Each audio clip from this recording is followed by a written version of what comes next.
waa magaalo istaraatiiji ah, degmooyin fara badan ay isku xirtaa.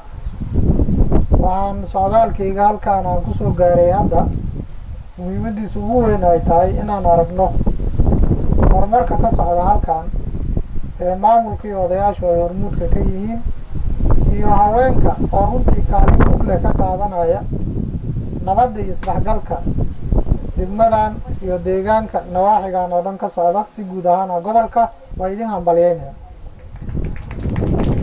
waxaan rabaa inaan idiin sheego laba arrimood oo socodkeena hadda aan idinku wargelinayno.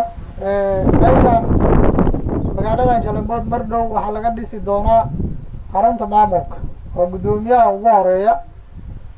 guddoomiye Nuur iyo maamulkiisa waxay yeelan doonaan haddii ilaahay idmo xafiiskaasoo dhammaystiran oo waxba ka maqnayn, kaasoo lagu adeegi doono bulshada.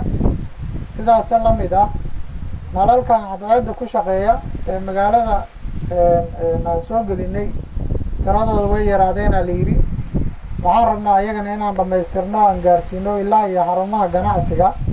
waxayna bilow u noqon doontaa haddii alla idmo horumarkaan rabno inaan gaarsiino magaalada Shalambood. waxaan kaloo rabaa inaan idiin sheego oo qodobka labaad uu yahay suuqa weyn ee magaaladan ay leedahay oo runtii meel bannaan ah, in asagana dib u dhis lagu samayn doono. haweenka iyo dadka kale ee ka shaqeeya suuqaas in loo dhisi doono, taasoo u fududeyn doonta xilli roobaadka iyo xilliga kale ee jiilaalkaba in ganacsigooda si caadi ay u wadan doonaan haddii alla idmo. markaa intaa ka gudbo waxaan rabaa dadka inaan uga cudur daarto odayaasha saaxiibadeyda iyo annaga haddaan nahay maamul. runtii gobolkan waa gobolka ugu baaxadda weyn ee gobollada Soomaaliya. wax walba aan qaban lahayn waad ka warhaysaan, culeysyo fara badan oo dhinaca amniga ayaan haysta. ilmo yaryaro oo inkaar alle ku riday oo waddankan in loo soo diray aan umadaysid. gargaaraan idin keenaynaa hadda haddaan dhahno jidadkay fadhiyaan, baabuurtay gubayaan. Shalambood aan u wadnaa haddaan dhahno waxay leeyihin murtadiina degan meesha maba la geenayo. haddaan dhahno caafimaadaan keenaynaa waaba kasii daran tahay, inay cudur u dhamaadaan aan rabnaa ay leeyihin. iskaba dhaaf, jidaa la dhisayaa, xarumo dawladeeda la dhisayaa, waxyaabo kalaa laga shaqeynaya, shaqaa la abuuraya, keliya la qodaya.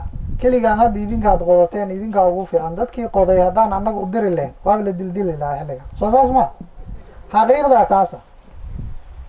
eedda horta aadna eedaysiin waxaan rabnay nimankan balaayada allah ku riday kuwaan duurka ku jira inaad eedaanaan rabnay. annagaan hala soo aadaysaane waa ogolna siday tahay aan u qaadanayna. laakiin waxaan rabnaa maanta inaad nala qaadataan hal arrin. shabaab dadku ay aaminsan yihiin inay u dan leeyihiin dawladda keliya. shabaab intay dawladda ka dilaan intay shacabka ay ka dilaan, inta shacabka ay ka dilaana badan. sida xaqiiqda shabaab masaajid uga badbaadi maysa. haddaa is leedahay hadda adiga waa bad qabtaaye midkaan guddoomiyaha gobolka la leeyahay murtadiinta gobolku ugu weyn yahay maadaama uu dawladda u weyn yahay halkaan, haddaad is leedahay waa kaa qaldanta. maalinta aduu kuu soo socdaa undada unbuu kaa horumarinayaa mooyaane cid uu daynayo male. adowga sidaas oo kale markuu yahay waxaa la rabaa hal meel in looga soo jeesto. dalkan waa burburay 27 sana wax lasoo burburinayay 4 sano 3 sano dib ma loo soo celin karaa? looma soo celin karo. sida xaqiiqdaa taas dalka dad kaloo noo yimid oo noo burburiyey ma jiro. talada ugu horeysa oon idin siinaya shacab ahaan iyo maamul ahaanba waxay tahay marka ugu horeysa inaad ka shaqaysaan nabadda. nabadda ayaa furu u ah horumarka laydin sheego. haddii nabadda laga shaqeeyo caafimaadka imaanayo, waxbarashada imaanaysa. bal haddaba ka fiiriye nalalkan soolarada oo hadda halkaa la soo geliyey oo habeenkii magaaladan qayb ka mid ah sidii maalin oo kale ka dhigtay. hadday meeshan colaadka jiri lahayd nalkan ma la keeni lahaa? lama keenayo. dadka Soomaaliyeed dhibaatooyinka ugu waaweyn haystay ka mid dhibaato ayaga ay isku hayaan ayay eedeeda maamulada kusoo celinayaan. haddana meel dagaal ka jira in laga ordo mooye anaa ugu horey meel dagaal ka jira waa ka cararaya laftirkii.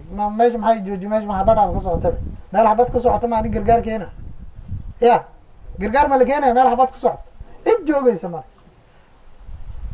guddoomiyaha halkan hadda jooga marka iyo guddoomiyaha Shalambood iyo maamulkayga intiisa kale ee dhinaca amniga iyo dhinaca kaleba annaga waxaan ballan ku soo galnay ummadda gobolka Shabeellaha Hoose inaan gaarsiino barwaaqo iyo horumar iyo nabad si taas loo helan waxaan u baahannahay taageeradii intaan isla ogolna ma nagu taageeraysi aad mahadsantihiin annagana waxaan idin ballan qaadaynaa dadaalada dib loogu dhisaayo gobolka Shabeellaha Hoose in halkaa aan kasii wadi doono deegaankan ceel jaalle oo hadda idin dhow xarun maamula laga dhisi doonaa isagana sidaas la mid ah maamulka xaruntiis dib loo dhisi doonaa xarunta maamulka degmada marka dib loo dhisi doonaa haddii alla idmo mashaariicdan idin sheegayo oo dhan bishaan hadda soo socoto July ay bilaaban doonaan haddii alla idmo magaalada marka waxaan gelin doonaa nalalkan soolarada ilaa iyo 100 baala oo magaalada oo dhan aan rabno dhinaca xeebta ilaa iyo magaalada banaankeeda in la geeyo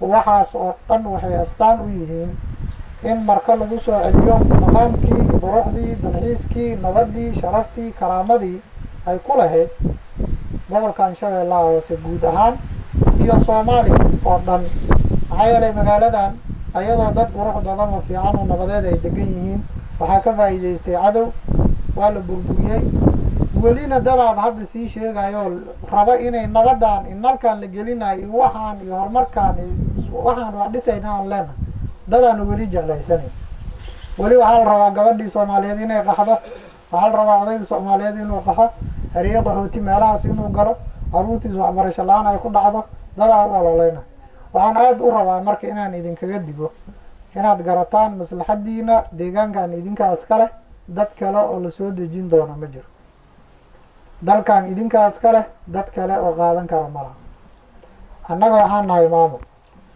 meel nabad ka jirto oo dadkeedana ay isku duuban yihiin waxaan ballan qaadaynaa adeega ugu fiican inaan gaarsiin doono haddii nabadaas aad nala qaadaan horumarka meel banooma jiro annaga aba haysa